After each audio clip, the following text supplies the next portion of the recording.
So I have a question. That was a bad start. How many of you out here consider yourself a dancer? Nice. Got some confident people in the bunch. But everybody in this room is actually a dancer. Every single one of you. What we are, some of you who raised your hand, you're a dancer like me. You dance rhythmically to music, performing a set sequence of steps. That's the literal translation of dance. But with everybody being a dancer in the room, we're also performing a set sequence of steps in our minds that eventually are expressed physically and sometimes verbally in different ways. I like to call it kind of like a social dance to an arrangement of music and rhythms and tempos and melodies that's embedded in a song that's more commonly known as life.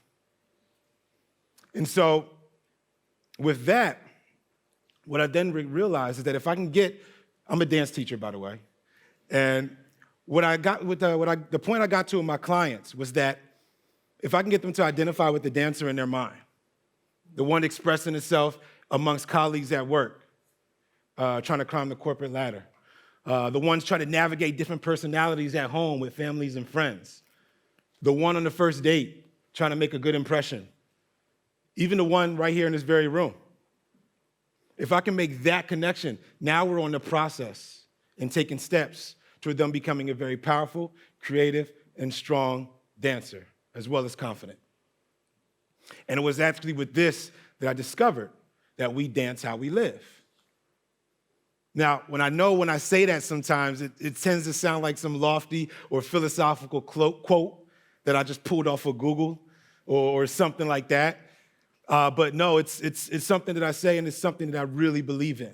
In fact, to be honest, I actually used to just say it for effect after my classes to send the students home with a, But then some time, and some tribulations later as we all go through, I actually started to realize how much truth is actually in that statement, especially once I looked back and turned the mirror onto my life and my history. And it was actually through therapy when I started discovering the psychological and emotional effects that my history growing up and everything had on me. I then also started to realize how my dance ran a close parallel. So growing up, my father, who's a great man, but in the beginning of my childhood and growing up, the majority of my life, he struggled with drug and alcohol abuse, and he struggled with anger issues. With that, he was not very good at being present in the times that I needed him to be. So from my father, I was met with the feelings of emotional rejection, not being seen or heard. And then my mom, who she was just trying to love us, me and my brother. But she would lie to us when I would clearly see that y'all just had a fight. I'm asking you what's wrong, and then you say, oh, mom has something in her eyes, or something like that, just to protect us and keep us from what's going on. In fact, she would even tell us sometimes, oh, don't say this, don't say that, because then dad might get upset and he might go disappear on his binges and things like that. Now, she was really, really definitely trying to protect us, but with me, I was young. I couldn't process it. So what I started to take on was that, okay, everything is my responsibility.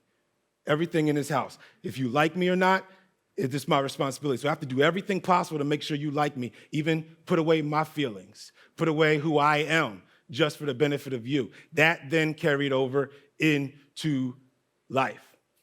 So going forward, I then got into dance.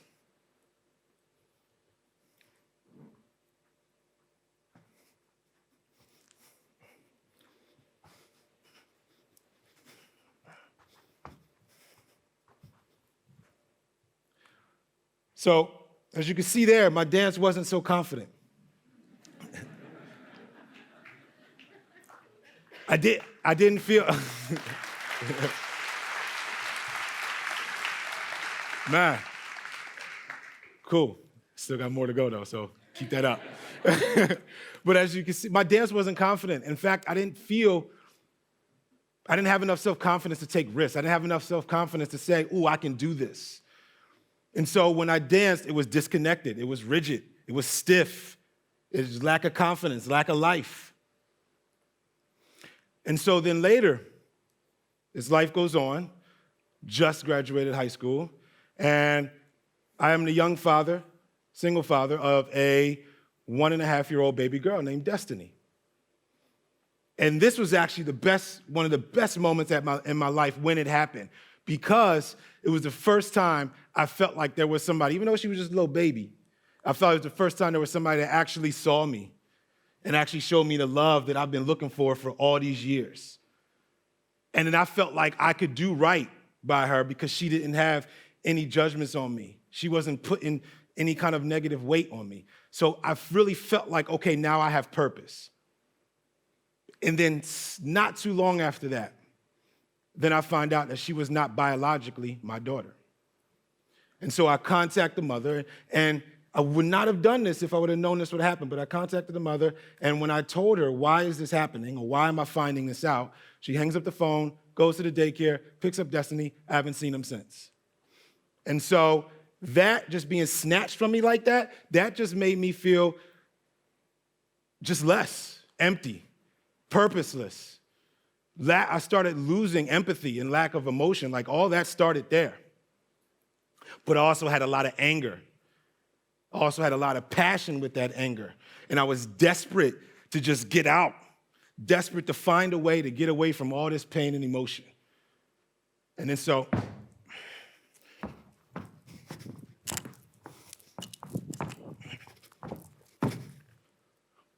now, though there was pain and though there was anger, that pain and that anger actually opened me up.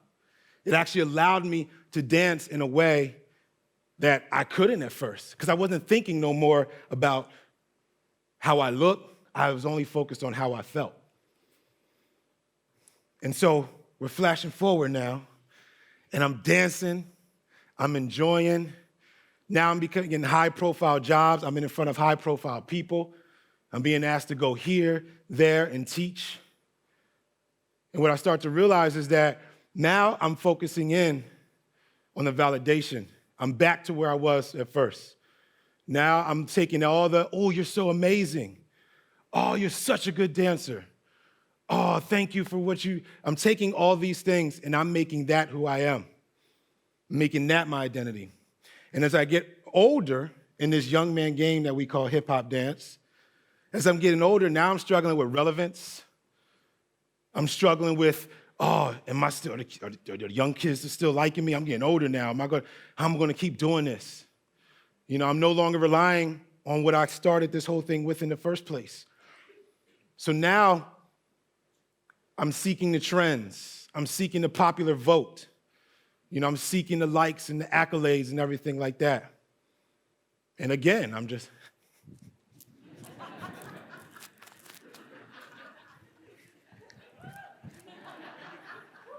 You know?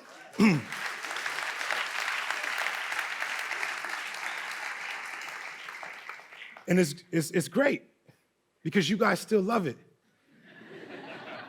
But what's happening is I'm destroying myself because it's not really me. And that's not really who I am. And that's not really how I dance. But I'm doing it because that's the only way I'm going to get work. I'm sacrificing time with my family and destroying that because I'm focusing on other things because it's the only way I'm going to get work. And I need that validation. I need to be liked. You know, and I started getting empty again. I started becoming destructive. Drug abuse came into play, alcohol, even sexual immorality. And when I say that, what I mean is just, if you even acted like you liked me, I was like, oh, cool, let's go. Like, oh, just wherever I could get validation, I was trying to get it because I was not comfortable in this skin, in this body. And so what I realized is that today is that we're just doing this dance, performing, constantly trying to be our best self all the time in all aspects of our life for everyone to applaud, for everyone to like and give approval. And there's nothing wrong with that. The problem is, where is it coming from? Am I dancing honestly? And it's not even for you. Am I dancing honestly for myself? Because at the end of the day, I'm the one who has to live with what I've done on that stage, with what I've left you with. And so after all of just the hurt, the pain, the destruction, and everything else that I've just left in this path of mine, I stripped everything away, and I had to take a detour. Actually, I was forced. It was just a life event that forced me to just stop and just go back. It was mentioned earlier, going back to the basics. And that's when I reconnected with what makes the most sense, is groove. Just relying on the groove and letting everything that I know from that groove just flow out. All right, see, the groove is important. The groove holds everything together, and it keeps everything in line and on point.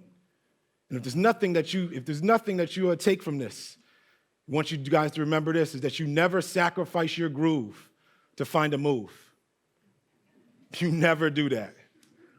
You start off with the groove, and we all know what groove is. Groove is when you first walk in the club and you do this. And you let that take you, because that is you in your most honest, and that is you in your most pure place. And so what I say is now is to my students, to you guys, even to myself, when I'm struggling, when I'm feeling purposeless, when I'm going through something and I just can't figure out where I'm going, I just go back to the groove. And I encourage you to get to know your groove. Figure out what your groove is and embrace it. Grow with it. And then let everything all your moves come from the groove, come from your center, come from the honest place. Because in everything you do, you can stand behind. Every move that you do from there, you can just stand behind and relax. And that's why I say we dance how we live. And again, you never sacrifice your groove to find your move. So I invite you, come dance with me. Toby, let's go.